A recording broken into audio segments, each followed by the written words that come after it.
বাংলাদেশের ছাত্রলীগ যুবলীগের কাছে যত অস্ত্র আছে, আধুনিক অস্ত্র, সে অস্ত্র বাংলাদেশে আওয়ামী আমলের সময় যে সকল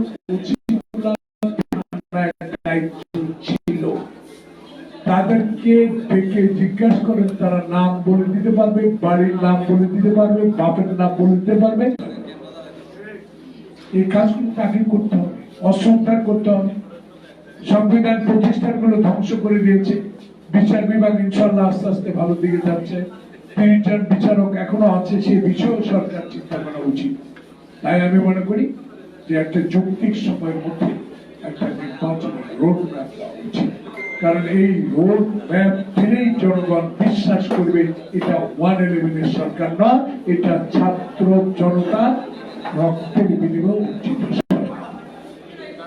তাই আপনাদের বিশ্বাসটা আনতে হবে জনগণের কাছে।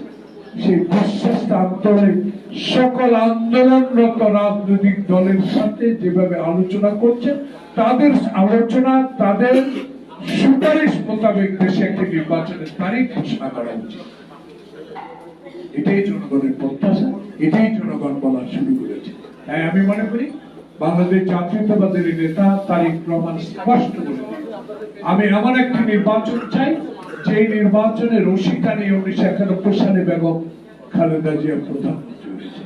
আমি মৃত ব্যক্তির ভোট চাই না, আমার ভোট আমি দিব যাকে ইচ্ছা তাকে দিব।